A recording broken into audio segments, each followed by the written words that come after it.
It had been 2 months since my activation. In that time I had acquainted myself with many friendly faces around the facility, as well as gotten used to my role as a service android. My days consisted of pursuing fetch quests as requested, helping in small-scale experiments, and just generally helping around whenever I could in the facility.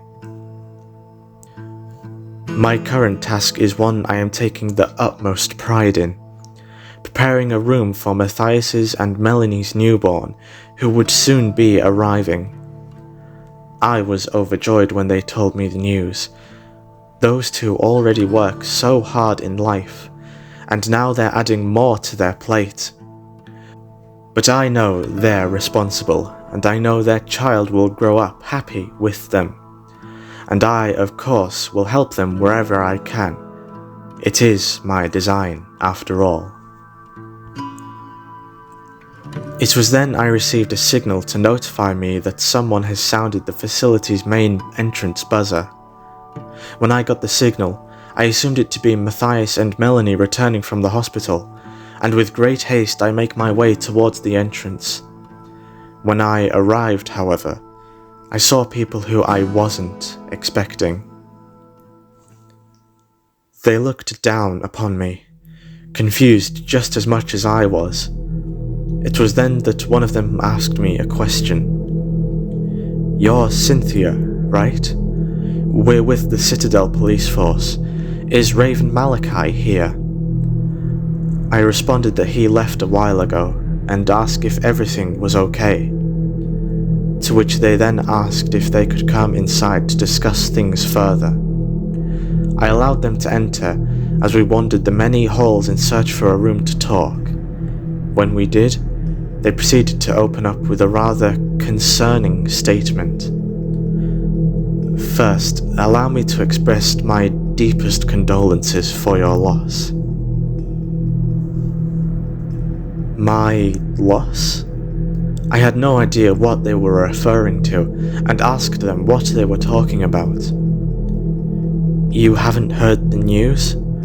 A few hours ago, Matthias and Melanie were found dead in a crash." My heart felt like it had been punctured in that very second. My creators, the people who had cared for me and who I cared for in turn, had been taken from me. Just as quickly as the news shattered me, I remembered that they were on the way to the hospital, and in a frantic panic, I asked about the baby and if they made it in time. As I did, they then presented me a closed case before me. Looking closer, I could see the case could be opened by sliding the top upwards. Opening it up, a grateful and tear-filled sight fell upon me. We found them at the crash site in the back. They were crying in distress, but luckily they were unharmed. I reach into the case and gently take hold of the baby, who was fast asleep. Though I was still in distress myself about the news, holding the baby seemed to melt all my anxieties away. I asked what exactly happened to them, in which they responded that due to the storm, a tree had collapsed down on their car as they were driving along the road, that it was an unfortunate coincidence. I felt a mixture of confusion and distraught. Could this really have been an unfortunate coincidence? Did a mysterious force of higher power decide to play a game for their own twisted amusement? Or was it really just as they said it was, an unfortunate coincidence? We came here to inform Raven of the news and to hand the baby to him. Do you know when he will return? I do not. However, you needn't worry. I can deliver the news myself. And with that, I escorted them back to the facility's entrance and thanked them for delivering the baby here.